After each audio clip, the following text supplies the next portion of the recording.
ನಮ್ಮ ಸಿನಿಮಾಗಳನ್ನ ನೋಡ್ಕೊಂಡು ಬೆಳೆದವಳು, ಅವಾದ್ರೆ ಅವಾಗ ಭಯ ಆಗ್ತಿತ್ತು. ಅವ್ನಿಗೆ ಹೇಳ ಬರ್ತಿದ್ದೀನಿ ಅಂತ. ಯಾವ್ದಾದ್ರು ಒಂದೊಳ್ಳೆ ಸಾಫ್ಟ್ವೇರ್ ಇಂಜಿನಿಯರ್ ಆಗಿದ್ರೆ ಚೆನ್ನಾಗಿರ್ತಿತ್ತು ಅಂತ ಯಾವತ್ತೂ ಅನ್ಸಿಲ್ಲ. ಬೇಜಾರಾಗುತ್ತೆ, ಇಲ್ಲ ಅಂತಲ್ಲ. ಆಯ್ತು, ಅದಕ್ಕೆ ಏನ್ ಮಾಡ್ಬೇಕು ನಾವು, ಯಾವ ಥರ ಪ್ರೂವ್ ಮಾಡ್ಬೇಕಂತ ಮಾಡ್ಬೋದು.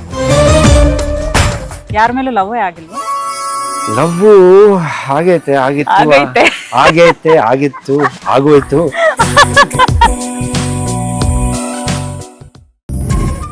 For business and personal promotions, please contact 9686376663. ಇನ್ನೊಂದು ವಿಚಾರ ಸರ್, ಇತ್ತೀಚೆಗೆ ಬಂದಂತಹ ನ್ಯೂಸ್ ಇದು. ದರ್ಶನ್ ಸರ್ ಜಾಮೀನು ವಿಚಾರದಲ್ಲಿ ಒಂದಷ್ಟು ಅಂದರೆ ಒಂದು ರಿಕ್ವೆಸ್ಟ್ ಮಾಡ್ಕೊಳ್ತಾರೆ. ಏನಂತಂದರೆ, ಮುಂದೆ ನನ್ನ ಲೈಫ್ ಹೇಗೆ, ನನಗೆ ಆದಂಥ, ಯಾಕಂದರೆ ಈ ವಿಚಾರಣೆ ಅನ್ನೋಂಥ ತುಂಬ ತಡ ಆಗ್ತಾ ಇದೆ, ಸುಮಾರು ಅಂದರೆ ದಿನಗಳು ಕಳೆದೋಯ್ತು. ಮುಂದೆ ನನ್ನ ಪರ್ಸ್ನಲ್ ಲೈಫ್ ಹೆಂಗೆ, ನನ್ನ ಕೆರಿಯರ್ ಹೆಂಗೆ, ಯಾಕಂದರೆ ನನ್ನ ನಂಬ್ಕೊಂಡು ಎಷ್ಟೊಂದು ಜನ ಪ್ರೊಡ್ಯೂಸರ್ಸ್ ಇದ್ದಾರೆ, ನನ್ನ ಜೊತೆ ಆ್ಯಕ್ಟ್ ಮಾಡಬೇಕು ಅನ್ನುವಂಥ ಬೇರೆ ಕೋ ಆ್ಯಕ್ಟರ್ಸ್ ಇದ್ದಾರೆ, ಎಷ್ಟೊಂದು ಜನ ನಾನು ನಂಬ್ಕೊಂಡು ಸಿನಿಮಾ ಮಾಡಬೇಕು ಅಂತ ಕನ್ಸ್ಕೊಂಡವ್ರು ಇದ್ದಾರೆ. ಈ ಥರ ಎಲ್ಲ ಆದರೆ ನನ್ನ ಮುಂದಿನ ಜೀವನ ಹೇಗೆ, ದಯವಿಟ್ಟು ಇದನ್ನು ಬೇಗ ಮುಗಿಸಿ ಜಾಮೀನನ್ನು ಕೊಡಿಸುವಂಥ ಇದನ್ನು ಮಾಡಿ ಅಂತ ಒಂದಷ್ಟು ರಿಕ್ವೆಸ್ಟ್ ಮಾಡಿದ್ದಾರೆ. ಸೊ ಏನು ಹೇಳ್ತೀರಾ ಸರ್, ಅಂದರೆ ಅವರ ಈ ಒಂದು ಪರಿಸ್ಥಿತಿ ಬಗ್ಗೆ? ಯಾಕಂದರೆ ನಾಟ್ ಈಸಿ ಮೇಡಮ್. ಯಾಕಂದರೆ ಇದೊಂದು ಎಂಪೈರ್, ಒಂದು ಚಿಕ್ಕದಾಗಿ ಒಂದು ಇದೇ ಕಟ್ಟಿದ್ದಾರೆ ಅವ್ರಿಗಂತ. ಅವ್ರನ್ನ ನಂಬಿರೋರು ಒಂದಷ್ಟು ಜನ ಫ್ರೆಂಡ್ಸ್ ಆಗಿರ್ಬೋದು, ಆಮೇಲೆ ಅವರಿದ್ದಾಗ ಸಿನಿಮಾಗಳು ನಡೀತಾ ಇರುವಾಗ ಟೆಕ್ನಿಷಿಯನ್ಸ್ಗಳು ಬ್ಯುಸಿ ಆಗಿರೋದು, ಫೈಟರ್ಸ್ ಆಗಿರ್ಬೋದು, ಡ್ಯಾನ್ಸರ್ಸ್ ಆಗಿರ್ಬೋದು, ಎಲ್ಲ XYZ ಎಷ್ಟೊಂದು ಅವ್ರಿಗೂ ಅದೊಂದು ಥಾಟ್ ಪ್ರಾಸೆಸ್ ಇರುತ್ತೆ. ಆಮೇಲೆ ಮಗ ಇರೋದು, ವೈಫು, ವಿಜಯಲಕ್ಷ್ಮಿ ಅಕ್ಕ, ಸೊ ಎಲ್ಲರದು ಒಂದಿದು. ಆಮೇಲೆ ಅವ್ರ ತಾಯಿ, ಯಾಕಂದರೆ ಅವ್ರ ತಾಯಿಗೂ ಒಂದು ಏಜು, ಒಂದಿದು, ಸೊ ಇವ್ರಿಗೂ ಅವ್ರ ಜೊತೆ ಇರೋಕ್ಕೆ ಇಷ್ಟಪಡ್ತಾರೆ. ಸೊ ಅದನ್ನು ನೋಡಿದಾಗ ಪಾಪ ಅವ್ರಿಗೂ ಅನಿಸ್ತಾ ಇರುತ್ತೆ, ಏನೋ ಒಂದು ಬೇಗ ಮುಗಿಸಿ, ಟ್ರಯಲ್ ಮುಗಿಸಿ. ಬಟ್ ಏನಂದರೆ ಇಟ್ಸ್ ಇನ್ ದ ಕೋರ್ಟ್, ಕಾನೂನು ಚೌಕಟ್ಟಲ್ಲಿದ್ದಾಗ ನಾನು ನೀವು ಜಾಸ್ತಿ ಅದ್ರ ಬಗ್ಗೆ ಏನು ಹೇಳಿದ್ರು ಇಟ್ ಈಸ್ ನಾಟ್, ಅದು ತಪ್ಪಾಗುತ್ತೆ. ಯಾಕಂದರೆ ಕಾನೂನು ಅಂದಾಗ ಎಲ್ಲರೂ ತಲೆಬಾಗಬೇಕು, ಎಲ್ಲರೂ we should respect it. And ಅವ್ರ ಫ್ಯಾಮ್ಲಿನೂ ಆಗಿರ್ಬೋದು, ಅವರಾಗಿರ್ಬೋದು, ಅವ್ರ ಅಕ್ಕಪಕ್ಕದವರಾಗಿರ್ಬೋದು, ಪ್ರತಿಯೊಬ್ಬರೂ ಅದನ್ನು ರೆಸ್ಪೆಕ್ಟ್ ಮಾಡ್ತಾರೆ, ಕಾನೂನಿಗೆ ಗೌರವ ಕೊಡ್ತಾ ಇದ್ದಾರೆ. ಏನಂದರೆ ಸ್ವಲ್ಪ ಬೇಗ ಆದರೆ ಅವ್ರಿಗೂ ಒಂಥರ ಒಂದು ರಿಲೀಫು. ಇಲ್ಲ ಅದನ್ನು ಡ್ರ್ಯಾಗ್ ಮಾಡ್ಕೊಂಡು ಹೋಗ್ತಾಯಿದ್ರೆ ಭಾಳ ಕಷ್ಟ. ಯಾಕಂದರೆ ಇಟ್ಸ್ ನಾಟ್ ಈಸಿ. ಜೈಲ್ ಅನ್ನೋದು it's not an easy thing. ಯಾಕಂದರೆ ಅವರು ಶೂಟಿಂಗ್ ಇಲ್ಲ ಅಂದರೆ, ಇಲ್ಲ ತೋಟ, ಇಲ್ಲ ಎಲ್ಲಾದರೂ ಒಂದು ಚಿಕ್ಕದಾಗಿ ಎಲ್ಲಾದರೂ ಒಂದು ಹಾಲಿಡೇ ಫ್ಯಾಮಿಲಿ ಜೊತೆ ಹಿಂಗಿದ್ದವರು ಸಡನ್ನಾಗಿ ಹಂಗೆ 4 ಗೋಡೆಯಲ್ಲಿ ಇರಬೇಕಂದ್ರೆ ಇಟ್ಸ್ ಡೆಫಿನೆಟ್ಲಿ ಡಿಫಿಕಲ್ಟ್. ಅದಕ್ಕೆ ಅವ್ರು ರಿಕ್ವೆಸ್ಟ್ ಮಾಡ್ಕೊತಾ ಇರೋದು, ಬೇಗ ಸ್ವಲ್ಪ ಏನಾದರೂ ಒಂದು ಟ್ರಯಲ್ ಮಾಡಿ, ಒಂದು ಫುಡ್ ಅಡ್ಜಸ್ಟ್ ಆಗ್ತದೆ, ಬೇಗ ಒಂದು ಟ್ರಯಲ್ ಮಾಡಿಟ್ರೆ ಏನಾದರೂ ಒಂದು ಬೇಗ ಮುಗಿಸಿ ಅಂತ.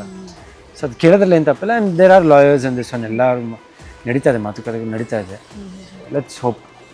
ಇಲ್ಲ ನಾನು ಹೇಳ್ದಂಗೆ ಭಗವಂತನಿಗೆ ಬಿಡಬೇಕು. Super sir. ಸರ್, ರೀಸೆಂಟಾಗಿ ಸೋಷಿಯಲ್ ಮೀಡಿಯಾದಲ್ಲಿ ಒಂದಷ್ಟು AI ವಿಡಿಯೋಗಳು ಹರಿದಾಡ್ತಾ ಇದೆ. ಎಲ್ಲ ಆ್ಯಕ್ಟರ್ಗಳು ಈಗ ಕುತ್ಕೊಂಡು ಹಬ್ಬ ಮಾಡ್ತಾ ಇರುವಂಥದ್ದು, ಆ ಥರದ್ದೆಲ್ಲ ಒಂದಷ್ಟು ಹರಿದಾಡ್ತಾ ಇದೆ. ನನಗೆ ಒಂದು ಒರಿಜಿನಲ್ ಫೋಟೋನೇ ಸಿಕ್ತು, ಅದರಲ್ಲಿ ನೀವು ಇದ್ದೀರಿ. ಆ ಫೋಟೋ ತೋರಿಸ್ತೀನಿ, ಆ ಫೋಟೋದ ಮೆಮೊರಿ ನನ್ನ ಹತ್ರ ಶೇರ್ ಮಾಡಬೇಕು ನೀವು. ಸರ್, ರೀಸೆಂಟಾಗಿ ಈ ಫೋಟೋ ನೋಡಿದೆ, ನಂಗೆ ನೋಡಿದಾಗ ಸಿಕ್ಕಾಬಟ್ಟೆ ಖುಷಿ ಆಯಿತು. ಯಾಕಂದರೆ ಇಲ್ಲಿ ದರ್ಶನ್ ಸರ್ ಇದ್ದಾರೆ, ಸುದೀಪ್ ಸರ್ ಇದ್ದಾರೆ. ಸೊ ಇದು ಯಾವ ಟೈಮಲ್ಲಿ ಹೆಂಗಿತ್ತು? ನೀವು ಇದ್ದೀರಾ ಪಕ್ಕದಲ್ಲಿ, ದರ್ಶನ್ ಸರ್ ಪಕ್ಕದಲ್ಲೇ ಇದ್ದೀರಾ. ಫೋಟೋ.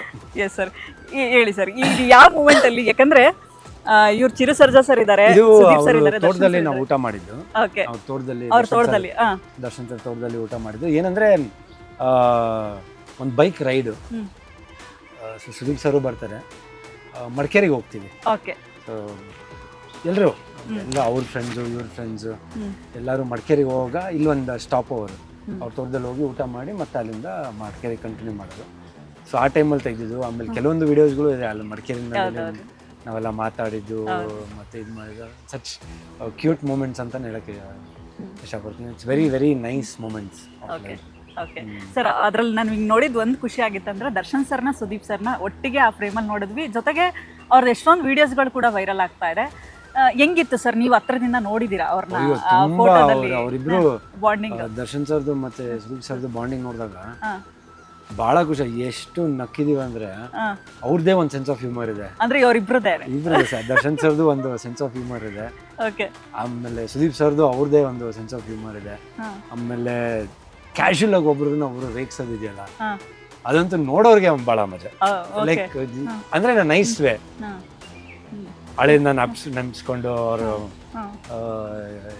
ಕಾಲು ಎಳೆಯೋದು, ಆಮೇಲೆ ಇವ್ರ ಸಿನಿಮಾ ಬಗ್ಗೆ ಇಲ್ಲ ಇವ್ರ ಸಿನಿಮಾ ಬಗ್ಗೆ ಇವರು ಅಂದರೆ ಒಂದು ಫ್ರೆಂಡ್ಲಿನಲ್ಲಿ ಹಿಂಗಿತ್ತಲ್ಲ ನಿಂದು ಕರಿಯೋ ಟೈಮಲ್ಲಿ ಹಿಂಗೆ ಅಂತ ಏನೋ ಇವರೇನೋ ರೇಗಿಸೋದು, ಹೌದಪ್ಪ ನೋಡಿದೆ ಹುಚ್ಚ ಟೈಮಲ್ಲಿ ಅಂತ ಇವರು ಇದು ಮಾಡೋದು. ಅಂದರೆ ಜನರಲ್ ಒಂದು ಚಿಕ್ಕಿದು it was very like fun moments, ಒಂಥರ light hearted people, common same thinking, same mindset, ಬಿಂದಾಸಾಗಿ ಇರೋದು. ಸೊ ಆ ಥರ ಒಂದು ಇದಿದ್ದು ಚೆನ್ನಾಗಿತ್ತು. ಐ ಮೀನ್ ವಂಡರ್ಫುಲ್ ಮೆಮರೀಸ್ ಅದೆಲ್ಲ ವಾಪಸ್ ಬರ್ಬೇಕಂದ್ರೆ it take time, but beautiful. ಆದ್ರೆ ಒಬ್ರನ್ನೊಬ್ರು ಏನು ಬಿಟ್ಟು ಮಾಡ್ತಾ ಇರ್ಲಿಲ್ವಂತೆ, ಏನೇ ಇದ್ರು ಜೊತೆಲ್ಲೇ ಡಿಸಿಷನ್ಸ್ ತಗೋತಿದ್ರಂತೆ. ಇದೆಲ್ಲ ಇತ್ತ ಸರ್ ಅವಾಗ? ಇತ್ತು ಒನ್ ಟೈಮಲ್ಲಿ ಅಂತೂ ತುಂಬಾ ಕ್ಲೋಸ್ ಆಗ್ಬಿಟ್ಟಿದ್ರು. ಅಮೃತ ಮಹೋತ್ಸವ ಟೈಮಲ್ಲಿ ಚಿಕ್ಕು ಸಾಂಗ್ ಮಾಡೋಲ್ಲ, ತುಂಬಾ ಸ್ಟಾರ್ಟ್ ಬಿಕಮಿಂಗ್ ವೆರಿ ಇದು.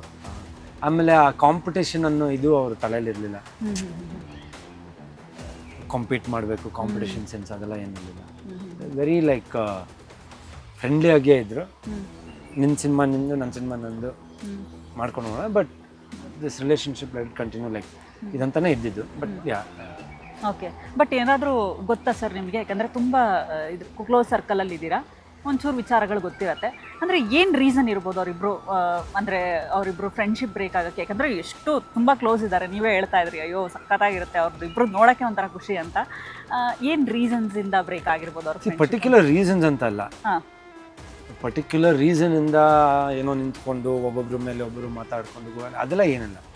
I don't think they had anything personal ಆಗಿ ಈ ಫ್ರೆಂಡ್ಶಿಪ್ನ ಬ್ರೇಕ್ ಆಗಬೇಕು, ಈ ಫ್ರೆಂಡ್ಶಿಪ್ ಬೇಡ ಅನ್ನೋದು ಇಲ್ಲ, ಏನೋ ಒಂದು ಆರ್ಗ್ಯುಮೆಂಟ್ ಆಗಿರ್ಬೋದು, ಏನೂ ಆಗಿಲ್ಲ. ಏನೂ ಆಗಿಲ್ಲ, ಆ ಥರದ್ದು ಏನೂ ಆಗಿಲ್ಲ. 100% ಆ ಥರ ಏನೂ ಆಗಿಲ್ಲ. ಕೆಲವು ಮನಸ್ತಾಪಗಳಿಂದ ಐ ಥಿಂಕ್ ಒಂದು ಸ್ಮಾಲ್ ಏನೋ ಒಂದು ಮಿಸ್ಅಂಡರ್ಸ್ಟ್ಯಾಂಡಿಂಗ್ ಅಂತೀವಲ್ಲ, ಆ್ಯಂಡ್ ವಿದೌಟ್ ಎನಿ ಕ್ಲಾರಿಟಿ ಇಲ್ಲದೆ ಏನೋ ಇಲ್ಲ ಇವ್ರ ಕಿವಿಗೆ ಬಿದ್ದಿರೋದು, ಇಲ್ಲ ಅವ್ರ ಕಿವಿಗೆ ಬಿದ್ದಿರೋದು, ಇಲ್ಲ ಮಿಸ್ಕಮ್ಯುನಿಕೇಷನ್ ಅಂತೀವಿ. ಸೊ ಅವಾಗ ಏನಂತಾರೆ, ಆಯ್ತಪ್ಪ ಬೇಡ ಬಿಟ್ಬಿಡು, ಸುಮ್ಮನೆ ನಮ್ಮ ಪಾಡಿನ ಇರ್ತೀನಿ, ನಿಮ್ಮ ಪಾಡಿನ ಇರ್ತೀನಿ. ಅವಾಗ ದೇ ಲೈಕ್ ಟು ಬಿ ಹಂಗಿದ್ಬಿಟ್ರೆ ಚಂದ, ಬೇಡ ಏನಕ್ಕೆ ಸುಮ್ಮನೆ ಅಂತ. ಸೊ ಅಷ್ಟು ಬಿಟ್ಟರೆ I don't think they was anything particular ಆಗಿ ಆರ್ಗ್ಯುಮೆಂಟ್ ಆಗಿರ್ಬೋದು, ಗಲಾಟೆ ಆಗಿರ್ಬೋದು, ಆ ಥರ ಏನಿದೆ. ಅಂದರೆ ಅವ್ರು ಯಾವತ್ತೂ ನಿಮ್ಮ ಹತ್ರ ಶೇರ್ ಮಾಡ್ಕೊಂಡಿಲ್ಲ ಈ ರೀಸನ್ಗೋಸ್ಕರ ಜಗಳ ಆಗಿದೆ ಆ ಥರದ್ದೇನು? ಬಟ್ ಆ ಥರದ್ದು ನಡೆದೂ ಇರಲ್ಲ ಅನ್ಕೋತೀನಿ. ನಡೆದಿರಲ್ಲ, ಬಟ್ ಅವ್ರು ಅದು ಅಕಸ್ಮಾತ್ ಅವ್ರಿಗೆ I think that is very personal. ಅವರಿಬ್ಬರ ಮಧ್ಯೆ ಏನಾದರೂ ಒಂದು ಮಾತುಕತೆ ಆಗಿರೋನು, ಟಾಕ್ಸ್ ಆಗಿರ್ಬೋದು, ಓ ದ ಫೋನ್ ಅವ್ರು ವಾಟ್ ಎವರ್ XYZ, ಅದು ಮೋಸ್ಟ್ಲಿ ಅವರಿಬ್ಬರು ಯಾರಿಗೂ ಶೇರ್ ಮಾಡಬಾರ್ದು ಅಂತಲೇ. ಬಟ್ ಅದು ಯಾರು ಅದು ಗೊತ್ತಿಲ್ಲ, ಅದು ಆಗೈತೆ ಅಂತ ನನಗೆ ಗೊತ್ತಿಲ್ಲ. ಬಟ್ ನನ್ನ ನಾಲೆಜ್ ಪ್ರಕಾರ, ಅವ್ರು ಹೇಳಿರೋ ಪ್ರಕಾರ, ಆಮೇಲೆ ಎಲ್ರಿಗೂ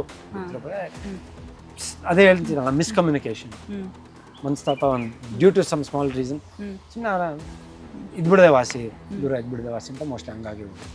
ಬಟ್ ಪರ್ಟಿಕ್ಯುಲರಾಗಿ ಜಗಳ ಅನ್ನೋದೇನಿಲ್ಲ. ಓಕೆ. ಮತ್ತೆ ಅವರಿಬ್ರು ಒಂದಾಗ್ತಾರ ಸರ್? ಯಾಕಂದರೆ ಎಲ್ಲರೂ ಕೂಡ ವೇಟ್ ಮಾಡ್ತಾ ಇರುವಂತಹ ಮೂಮೆಂಟ್ ಅದು. ದರ್ಶನ್ ಸುದೀಪ್ ಅವರು ಮತ್ತೆ ಒಂದಾಗಬೇಕು, ಮತ್ತೆ ಒಂದಷ್ಟು ಸಿನಿಮಾಗಳು ಮಾಡಬೇಕು ಅಂತ ಹೇಳಿ, ಮತ್ತೆ ಒಂದಾಗೋ ಚಾನ್ಸಸ್ ಇದೆ ಅನ್ಸುತ್ತೆ? ಡೆಫಿನೆಟ್ಲಿ ಮೇಡಮ್, ಹೇಳೋಕ್ಕಲ್ಲ. I mean everything time has to tell, time has to heal. Yes, time will tell answers, time has to things has to heal with time. ಅದಾದಾಗ ಡೆಫಿನೆಟ್ಲಿ ಅದಾದರೆ ಒಳ್ಳೆ ಬೆಳವಣಿಗೆ, ಫ್ಯಾಂಟಾಸ್ಟಿಕ್ ಇದು. ಅವರಾಗಿರ್ಬೋದು, ಶಿವಣ್ಣ ಆಗಿರ್ಬೋದು, ಸುದೀಪ್ ಸರು ಎಲ್ಲ ಒಂದು ಜೊತೆಗೆ ನೋಡಿದಾಗ ಆ ಖುಷಿನೇ ಬೇರೆ. I think with the time hopefully it all comes back. Just ಅದಾದರೆ ಯಾರಿಗೆ ತಾನೇ ಖುಷಿ ಪಡಲ್ಲ? ಇಂಡಸ್ಟ್ರಿಗೆ ಒಳ್ಳೇದಾಗುತ್ತೆ, ಇಂಡಸ್ಟ್ರಿ ಆಮೇಲೆ ಅವರು ಚೆನ್ನಾಗಿರ್ತಾರೆ, ಜನ ನೋಡೋಕ್ಕೂ ಅದೊಂಥರ ಚಂದ. ಅದಿದ್ದಾಗ ಇಟ್ಸ್ ಡೆಫಿನೆಟ್ಲಿ ಎಲ್ರಿಗೂ ಒಂದು ಖುಷಿ. ಓಕೆ. ಈ ಥರದ್ದು ಮೂಮೆಂಟ್ಸ್ ಇನ್ನೂ ಸುಮಾರು ನಡೆದಿರುತ್ತೆ ಅನ್ಸುತ್ತೆ ಅಲ್ವಾ ಸರ್? ಯಾಕಂದರೆ ಈ ಥರದ್ದು ವೀಡಿಯೋಸ್ಗಳೆಲ್ಲ ಜಾಸ್ತಿ ವೈರಲ್ ಆಗ್ತಾ ಇರುತ್ತೆ, ನಿಮ್ಮದು ಫೋಟೋಸ್, ನೀವು ಇರ್ತೀರಾ ಅದರಲ್ಲಿ, ನೀವಂತೂ ಫುಲ್ ಇದರಲ್ಲಿದ್ದೀರಾ. ಓಕೆ. ತುಂಬ ಮೂಮೆಂಟ್ಸ್ಗಳು ನಡೆದಿದೆ ಅನ್ಸುತ್ತೆ. ಆ ಮೆಮೊರೀಸ್ ಎಲ್ಲ ನೋಡಿದಾಗ ಎಷ್ಟು ಖುಷಿ ಆಗುತ್ತೆ ಸರ್ ನಿಮಗೆ? ಖುಷಿ ಆಗುತ್ತೆ, ಆಮೇಲೆ ಬೇಜಾರಾಗುತ್ತೆ, ಅಯ್ಯಪ್ಪ ಎಲ್ಲ ಯಾವಾಗ ವಾಪಸ್ ಮತ್ತೆ ವಿಲ್ ಆಲ್ ದೋಸ್ ಥಿಂಗ್ಸ್ ಅಂತ. ಯಾಕಂದರೆ ಅದು ನಿಮ್ಗೆ ಎಷ್ಟು ದುಡ್ಡು ಕೊಟ್ಟರು ಅದು ಬರಲ್ಲ ಆ ಥರದ್ದೆಲ್ಲ. ದಿನಗಳು ಮಾಡಿ ಒಂದು ಫಾರಿನ್ ಟ್ರಿಪ್ ಹೋಗಿ ಬಂದ್ಬಿಡ್ಬೋದು. ಹೌದೌದು.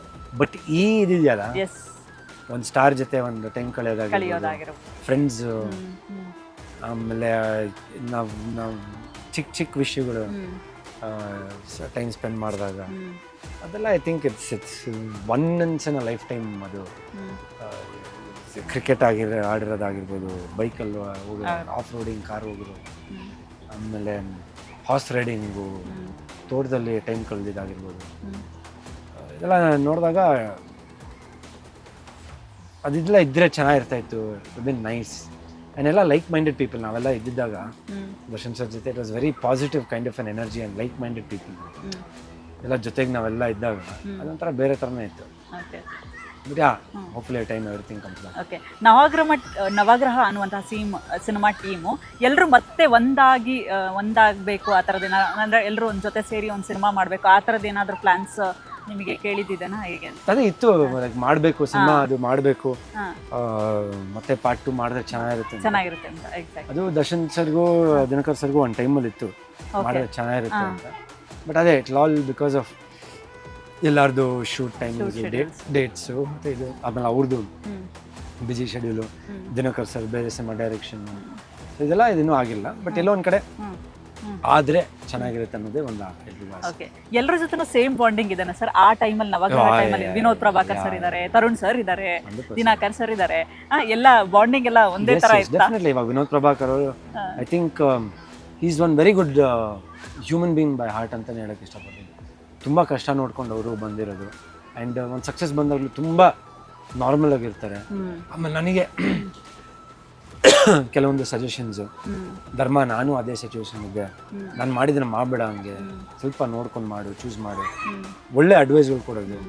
And is been a good guide. And ಸುಜನ್ನ ಮೀಟ್ ಮಾಡಾಗಲೂ ಅಷ್ಟೇ, ಇಲ್ಲಿ ಟೆಲ್ಮಿ ಯಾವ್ದು ಮಾಡ್ತೇವೆ ಮಗ, ಚೆನ್ನಾಗಿ ಮಾಡು. ತರುಣ್ ಆಲ್ವೇಸ್ ಅವಾಗ ನವಗ್ರಹದಿಂದ ಒಂದು. ಬಟ್ ಇತ್ತೀಚೆಗೆ ನನಗೆ I think Vinod, I think he gives me lot of good advice. And ಈ ಥರ ಮಾಡಿ, ಆ ಥರ ಮಾಡೋಣ ಧರ್ಮ, ಈ ಥರ ಮಾಡು ಅಂತ. I think that is a good thing ನನಗೆ. ಓಕೆ.